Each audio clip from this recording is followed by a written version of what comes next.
My name is Nathan Cross, and I was 29 years old when I watched my boss present my year-long project to 200 industry leaders and claim it as his own creation.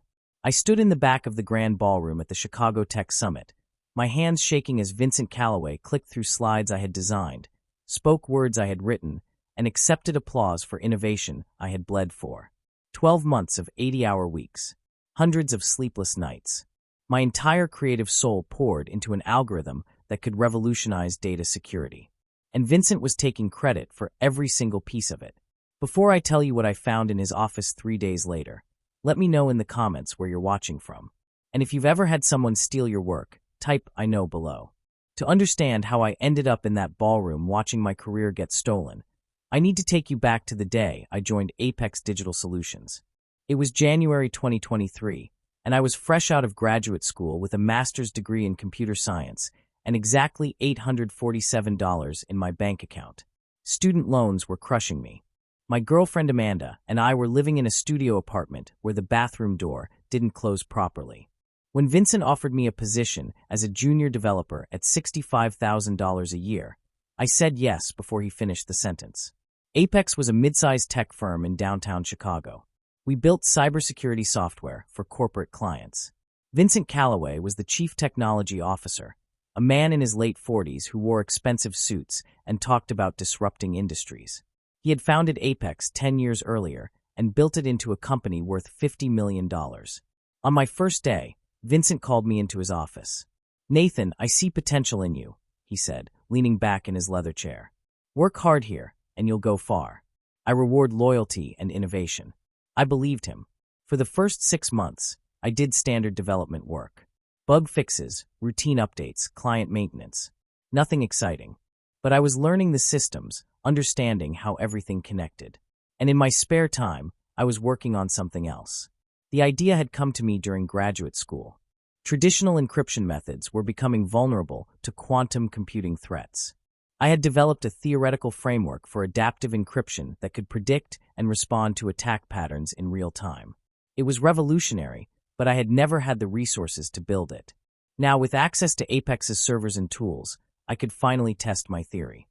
I spent every evening after work coding. Amanda would fall asleep on the couch while I typed away at our kitchen table. By August 2023, I had a working prototype. The algorithm functioned exactly as I had theorized. It could detect intrusion attempts and automatically generate new encryption keys faster than any system on the market. I called it Sentinel. One Friday afternoon, I showed Vincent a demo. We sat in his office while I walked him through the code on my laptop. His eyes widened as I demonstrated how Sentinel predicted and blocked simulated attacks. "Nathan, this is incredible," he said, his voice almost breathless. "How long have you been working on this?" "About 7 months. Mostly on my own time." Vincent stood and paced behind his desk. "This could change everything for Apex. This is exactly the kind of innovation we need to compete with the big firms." He turned to face me. "I want you to keep developing this. Make it your full-time focus. Whatever resources you need, you've got them." "Really?" I felt my heart race. "You mean like an official project?" "Absolutely. We'll allocate budget, get you additional support, the works." He extended his hand. "But Nathan, this has to stay confidential. Not a word to anyone outside this office until we're ready to launch. Industrial espionage is real in this industry." I shook his hand, feeling like my entire career had just shifted into high gear. What I didn't know was that Vincent had no intention of letting me keep credit for what I'd created. Over the next 4 months, I poured everything into Sentinel. Vincent assigned 2 junior developers, Kyle and Priya, to assist with testing and documentation. He gave me a larger office with better equipment. He approved a $40,000 budget for server capacity and security tools. Every week, Vincent and I met to review progress. He always asked detailed questions about the architecture, the algorithms, how everything functioned. I assumed he was being thorough as CTO. I walked him through every technical detail, proud to show my boss how the system worked. "Make sure you document everything clearly," he told me in November. "When we present this to potential clients, we need to be able to explain it perfectly." I documented everything. Architecture diagrams, code comments, technical specifications, user manuals. I created a comprehensive file showing exactly how Sentinel operated and how I had built it. By December 2023, Sentinel was ready for real-world testing. We ran it on 3 client accounts with their permission. The results were stunning. Attack detection improved by 340%. Response time decreased by 89%. Not a single successful breach in 30 days of testing. "Nathan, you've done it," Vincent said after reviewing the test results. "This is going to put Apex on the map." I had never felt prouder in my entire life. 2 weeks later, Vincent called me into his office. "The Chicago Tech Summit is in February," he said. "It's the biggest industry event of the year. I'm going to present Sentinel there." "That's amazing," I said, already imagining standing on that stage. "I'll need all your documentation and presentation materials by January 15th, Vincent continued. "I want to make sure we position this perfectly. Do you want me to help prepare the presentation?" Vincent smiled, but something in his expression made me uncomfortable. "Just get me the materials. I'll handle the presentation strategy. You focus on making sure the system is absolutely bulletproof." I should have questioned that moment. I should have asked why I wouldn't be involved in presenting my own creation. But I was 29, inexperienced, and trusted my boss completely. I gave Vincent everything. Every diagram, every specification, every line of code commentary. I handed him my entire life's work on a digital platter. The Chicago Tech Summit was on February 8th, 2024. I assumed I would be on stage with Vincent, maybe doing a technical demonstration while he handled the business talk. The day before the event, I asked him about logistics. What time should I be ready for the presentation? Vincent was reviewing papers at his desk. He didn't look up. "Oh, Nathan, I think it's better if I handle this solo. You know how these industry events are. Too many people on stage dilutes the message." My stomach dropped. "But it's my project." "It's Apex's project," Vincent corrected, finally meeting my eyes. "You're an employee, Nathan. Everything you create here belongs to the company. That's standard in every tech firm." "I know, but I thought." "I'll make sure to mention the development team," he interrupted. "Don't worry. This is going to be great for your career, too. When Sentinel succeeds, everyone at Apex benefits." I left his office feeling uneasy, but I told myself he was right. This was how corporate life worked. The boss presented, the team got mentioned, everyone shared the glory. I had no idea what was actually about to happen. The presentation was scheduled for 2 p.m. on Friday. Amanda came with me for moral support. We sat in the back row of the grand ballroom at the Fairmont Hotel. The room was packed with industry leaders, investors, journalists. The energy was electric. Vincent walked on stage in a perfectly tailored navy suit. The lights dimmed. His face appeared on the massive screen behind him. "Good afternoon.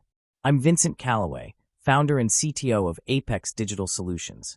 Today, I'm excited to share something I've been working on for the past year." My heart stopped. "I've been working on." "In my 20 years in cybersecurity," Vincent continued, "I've always been frustrated by the limitations of traditional encryption. So I asked myself, what if we could create a system that thinks like a human defender? What if encryption could be truly intelligent?" He clicked to the next slide. It was my architecture diagram, my design, my innovation. That question led me to develop Sentinel, an adaptive encryption algorithm that represents a fundamental breakthrough in data security. Amanda grabbed my hand. "Nathan, what's happening?" I couldn't speak. I could only watch as Vincent spent the next 45 minutes presenting my work as his own creation. He explained the technical details I had discovered. He showed the test results I had generated. He answered questions about algorithms I had written. Not once did he mention my name. Not once did he acknowledge that anyone else had contributed. He stood on that stage and accepted applause, congratulations, and investment interest for work I had done. When the presentation ended, people rushed to shake Vincent's hand. Journalists asked for interviews. Investors wanted meetings. I watched my boss bask in glory that belonged to me, and I felt something inside me break. "We need to leave," I whispered to Amanda. "I need to get out of here." We walked out of the Fairmont in silence. On the sidewalk outside, I finally broke down. Amanda held me while I cried tears of rage and betrayal. My phone buzzed with a text from Kyle. "Dude, did you see the presentation? Vincent didn't mention you at all. WTF?" I didn't respond. I was too destroyed to form words. That night, Amanda and I sat in our apartment. She was furious in a way I'd never seen. "Nathan, you have to do something. You can't let him get away with this." "What can I do? He's the CTO." I'm just a junior developer. You created Sentinel. You have proof, right? Documentation? Emails. I thought about it. All my development work was on Apex servers. All my emails went through the company system.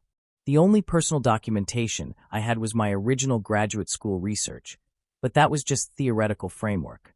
It didn't prove I'd built the working system at Apex. I don't know what I have, I admitted. Amanda opened her laptop. Then we need to find out. Who do you know who can help with this kind of situation? I thought about it. My college roommate, Oliver Brennan, is a patent attorney now. He specializes in intellectual property. Call him, Amanda said firmly. Right now. Oliver answered on the third ring. After I explained what happened, he was silent for a long moment. Nathan, this is serious. What Vincent did might be legal under your employment contract, but if he's claiming personal credit for work you did, that's a different issue. He paused. Can you come to my office Monday morning? Bring any documentation you have. We need to see exactly what position you're in. I barely slept that weekend. My mind kept replaying Vincent's presentation, seeing my work stolen in front of 200 people. On Monday morning, I called in sick to Apex. I couldn't face Vincent yet. Instead, Amanda and I went to Oliver's office in the financial district. Oliver Brennan was the same brilliant, meticulous person I remembered from college. His office was organized chaos, law books stacked everywhere, 3 computer monitors showing different case files. He shook my hand and gestured to chairs across from his desk. Tell me everything from the beginning, he said, opening a legal pad. I walked him through the entire timeline. My graduate school research, joining Apex, developing Sentinel on my own time initially, then as an official project. Vincent's involvement, the presentation, everything. Oliver took notes, occasionally stopping me to ask specific questions about dates, conversations, documentation. Do you have your employment contract? He asked. I pulled it up on my phone and forwarded it to him. He read through it carefully. Okay, here's the situation, Oliver said after several minutes. Your contract has a standard intellectual property clause. It says any work you create using company resources belongs to Apex Digital Solutions. That's typical and legally enforceable. My heart sank. So Vincent owns Sentinel? Apex owns Sentinel, Oliver corrected. But here's the thing. Ownership and credit are different issues. Vincent claiming he personally created it, that he's been working on it for a year, that's potentially fraudulent misrepresentation, especially if he's using those claims to secure investment or business deals. Amanda leaned forward. Can we prove Nathan created it? That's the challenge, Oliver said. All Nathan's development work happened on Apex servers. His emails and documentation are on their systems. We need evidence that exists outside their control. I thought hard. I have my graduate school thesis. It outlines the theoretical framework for adaptive encryption. And I have personal emails to Amanda from last year talking about developing the algorithm. That's a start, Oliver said. What about the 2 developers who helped you? Kyle and Priya? Would they testify to your role? Maybe. They know I built the system. Oliver tapped his pen against his desk. Here's what I need you to do. Carefully, without raising suspicion, document everything you can about your role in creating Sentinel. Find any personal emails, texts, anything on your personal devices that shows you discussing the project. Talk quietly to Kyle and Priya. See if they'd be willing to provide statements. What happens if we can prove I created it? I asked. Then we have options. We could file a complaint with the Illinois Department of Labor for unpaid credit on a major project. We could pursue a civil case for fraud if Vincent is using false claims to generate business. We could expose him publicly. Oliver met my eyes. But Nathan, be very careful. If you're still employed at Apex, Vincent can fire you. And he probably will if he finds out you're building a case against him. I felt the weight of the decision pressing down on me. Keep my job and stay silent, or fight back and risk everything. Amanda squeezed my hand. What do you want to do? I thought about standing in that ballroom, watching my work stolen. I thought about 12 months of my life, my innovation, my sleepless nights. I thought about Vincent shaking hands with investors and journalists, accepting praise for something he didn't create. I want to fight, I said quietly. I want everyone to know the truth. Oliver nodded. Then let's build an airtight case. Over the next 2 weeks, I carefully gathered evidence while maintaining my normal work routine at Apex. It was the hardest acting job of my life. Every morning, I walked into the office and smiled at Vincent. Every meeting, I nodded and pretended everything was fine. Inside, I was building a case to expose him. I found personal emails to Amanda from August 2023 describing my early work on Sentinel. I had texts to my friend Trevor explaining the algorithm breakthrough. I located my graduate school thesis on my external hard drive, showing the theoretical foundation I'd developed years before joining Apex. Kyle agreed to meet me for coffee one evening. We sat in a corner booth at a place far from our office. "Kyle, I need to ask you something important," I started. "About Sentinel. You worked with me on it for 4 months. You saw how it was developed." Kyle nodded slowly. "I know where this is going. That presentation was messed up, Nathan. Vincent didn't even mention you. If it came down to it, would you be willing to provide a statement about my role in creating the system?" He was quiet for a moment. "Man, I want to help you. But I need this job. I've got rent, student loans. If Vincent finds out I went against him, I'm done." "I understand," I said, my heart sinking. "But," Kyle continued, "I saved some of our project emails on my personal account. Development discussions, technical questions you answered, code reviews you did. If you need documentation showing you were the lead developer, I can provide that anonymously." It wasn't a public testimony, but it was something. Priya agreed to a similar arrangement. She wouldn't testify openly, but she had saved chat logs and project notes that showed my central role. Both of them were scared, and I didn't blame them. Vincent had power. We were just junior employees. 2 weeks after the Chicago Tech Summit, everything changed. I came into the office on a Thursday morning and found an email from Vincent. "Nathan, see me immediately." My stomach twisted. Did he know I was gathering evidence? I walked to his office.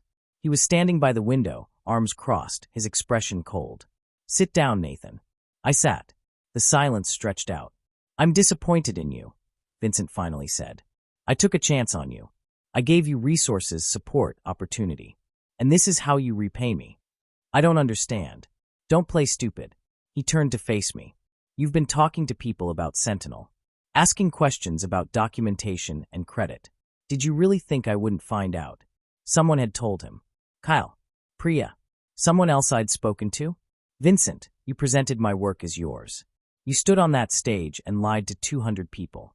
"I presented Apex's work," he corrected. "Work that was developed using Apex resources, Apex budget, Apex infrastructure. You were an employee doing your job. I created that algorithm. The innovation was mine." Vincent leaned against his desk. "Nathan, let me explain how the real world works. Ideas are cheap. Execution is what matters. You had a theory. I gave you the means to build it. Without Apex, Sentinel wouldn't exist. So yes, I presented it. And I'll continue presenting it because it belongs to this company. You told everyone you created it. You said you'd been working on it for a year. I've been overseeing this company for 10 years. Everything that happens here, I'm responsible for. So yes, in a sense, I did create it." He smiled without warmth. "And there's nothing you can do about it." The arrogance in his voice made my blood boil. "We'll see about that." Vincent's expression hardened. "Nathan, if you pursue this, you will lose. You'll lose your job, your reputation, your future in this industry. I have lawyers, resources, connections. You have nothing. I have the truth." "The truth?" Vincent laughed. "The truth is you're a junior developer who got too big for his britches. You think you're special because you wrote some code? There are 1,000 developers like you in this city. You're replaceable, Nathan. Remember that." I stood up, my hands shaking with rage. "Then replace me." I quit. The words came out before I could stop them. Vincent's eyebrows rose. "You're quitting." "I'm not working for someone who steals credit and lies to the world." "Yes, I'm quitting." "Fine." Vincent sat down at his desk, already dismissive. "HR will process your termination. You have 1 hour to clear your desk. Your access to Apex systems is revoked immediately." I walked out of his office, my entire body trembling. What had I just done?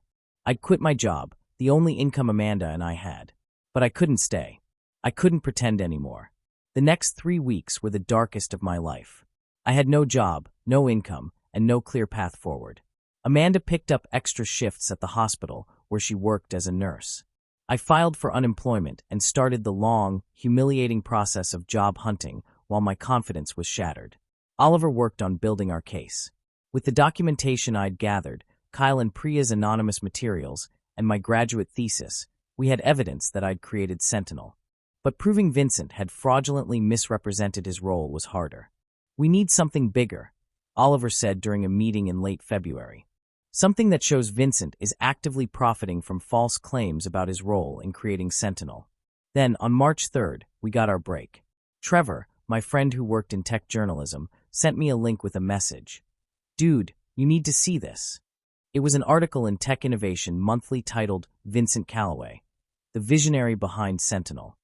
The piece was a glowing profile describing how Vincent had spent countless nights developing revolutionary encryption technology. It quoted him extensively discussing the technical challenges he'd overcome, the breakthrough moments he'd experienced. I read it with my jaw clenched. Every word was a lie. Every quote was stolen valor. But then I reached the final paragraphs. The article mentioned that based on Sentinel's success, Vincent was in talks with venture capital firms about launching a new startup focused on adaptive security systems. Projected valuation, $20 million.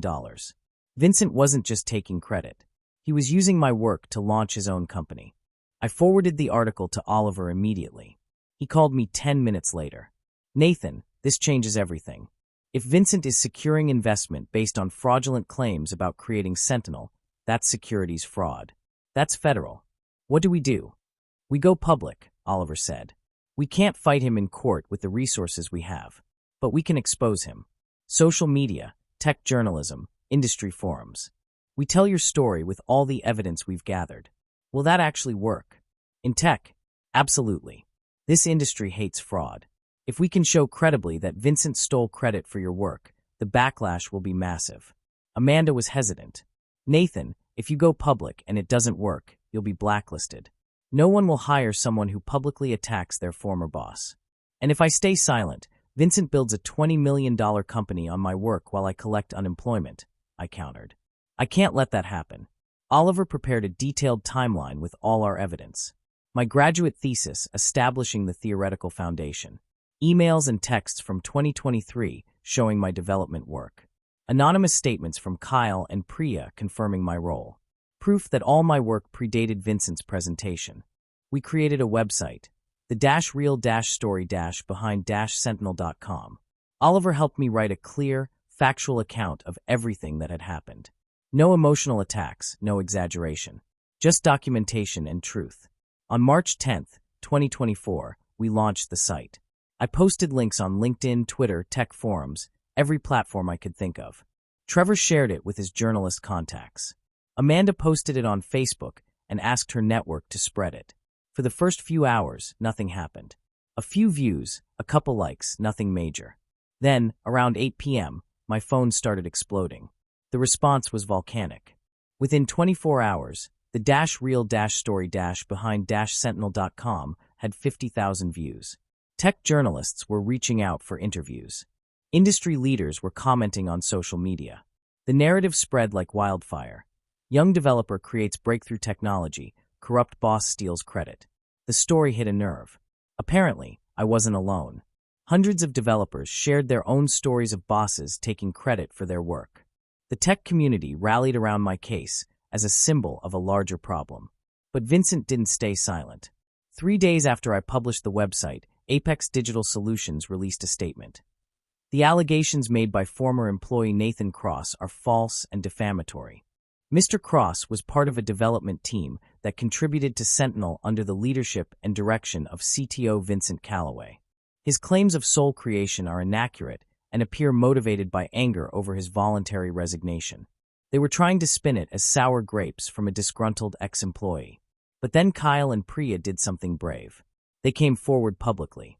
In a joint statement posted on LinkedIn, they confirmed that I had been the primary creator of Sentinel, that Vincent had minimal technical involvement, and that the presentation misrepresented the project's development.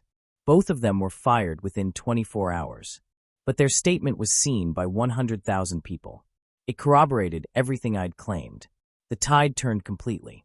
Tech Innovation Monthly published a follow-up article titled Sentinel's True Creator. Questions mount about Vincent Callaway's claims. Other publications picked up the story. Investors who had been in talks with Vincent began pulling out. On March 18th, I received an email from the Illinois Department of Labor. Someone had filed a formal complaint about employment practices at Apex Digital Solutions. An investigation was being opened. Then, on March 20th, my phone rang. Unknown number. Is this Nathan Cross? Yes. My name is Adrian Foster. I'm the CEO of Apex Digital Solutions and Vincent Callaway's boss. I'd like to meet with you as soon as possible. My heart hammered. What is this about? I think you know. Can you come to our office tomorrow at 10 a.m.? I promise you won't regret it. I called Oliver immediately. He advised caution but agreed I should take the meeting. Record everything, he said. And I'm coming with you. The next morning, Oliver and I walked into Apex's conference room. Adrian Foster was there with the company's head of legal, a woman named Patricia Crane. Vincent was not present. Mr. Cross, thank you for coming, Adrian said. He was in his 60s, gray-haired, with the weathered look of someone who'd seen everything. Let me get straight to the point. I've reviewed your website, the statements from Kyle Chen and Priya Sharma, and the documentation you've provided. I've also reviewed internal communications between Vincent and other executives. He paused, his expression grim. It's clear that Vincent significantly misrepresented his role in Sentinel's creation. That's unacceptable. It violates our company's ethical standards and potentially exposes us to legal liability. I hardly dared to breathe. What does that mean? It means Vincent Callaway has been terminated as CTO of Apex Digital Solutions, effective immediately. The words hit me like a physical force. Vincent was fired. Patricia spoke up. Mr. Cross, we'd like to make you an offer. We want to bring you back to Apex as the Director of Advanced Security Development. You'll lead the Sentinel project going forward with full credit. Salary of $140,000 plus equity. Your name will be on all patents and publications related to the technology you created. I looked at Oliver. He was carefully keeping his expression neutral, but I saw the small nod. There's one condition, Adrian said. We need you to sign an agreement stating that this matter is resolved. No further public statements, no legal action against the company. We'll issue a public correction acknowledging your role in creating Sentinel. What about Kyle and Priya? I asked. They were fired for telling the truth. They'll be rehired with back pay and promotions, Patricia said. We owe them an apology. I thought about everything I'd been through. The betrayal, the rage, the weeks of unemployment and fear. Vincent had tried to destroy me, and instead I'd exposed him. Justice wasn't guaranteed, but sometimes, when you stood up for truth, the world paid attention. I'll need to review the agreement with my attorney, I said. But yes, I'm interested. Adrian extended his hand. Welcome back, Nathan. This time, as the recognized creator of one of the most important security innovations in our industry. 3 months later, I stood at a podium at the San Francisco Tech Conference. The room was smaller than the Chicago ballroom where Vincent had stolen my work, but it was packed with people who genuinely wanted to hear about Sentinel's development. My name is Nathan Cross, I began, and I'm the creator of Sentinel Adaptive Encryption. The words felt powerful coming from my own mouth. True and earned. I told the real story. The late nights at my kitchen table, the breakthrough moment when the algorithm first worked, the process of building it into a functional system. I thanked Kyle and Priya, who were both in the audience. I thanked Amanda, who had never stopped believing I deserved credit for my own work. After the presentation, journalists asked questions. One of them asked, "Do you feel vindicated after everything that happened?" I thought about Vincent, who had disappeared from the industry entirely after being fired from Apex. About the website that had gotten 500,000 views. About the 3 months of unemployment and fear before justice arrived. I feel grateful, I said honestly. Grateful that the truth mattered. Grateful that people listened. Grateful that standing up for yourself, even when it's terrifying, can actually work. But I also felt something else. Something I didn't say on stage. I felt angry that justice had required such a fight. Angry that I'd needed 500,000 people to see my story before anyone in power took action. Angry that Kyle and Priya had to risk their jobs to tell the truth. Angry that without social media and public pressure, Vincent would have won. The system didn't protect me. The company didn't protect me. The legal framework that should have prevented intellectual theft had failed completely. I got justice, but only because I fought for it myself. Only because the internet amplified my voice loud enough that ignoring me became impossible. Only because other people shared their stories and said this happened to me too. That's not really justice. That's just luck and timing and the fragile hope that enough people will care. If you've ever had your work stolen, if you've ever watched someone else take credit for something you created, type "I know" in the comments. Let me know where you're watching from. And if you think the system should do better, that justice shouldn't require going viral to work, share this story. Because Vincent Callaway was fired, yes. I got my job back, yes. My name is on the patents now, yes. Because real justice would mean this never happened in the first place. Real justice would mean employees had protection before they needed to risk everything to expose the truth.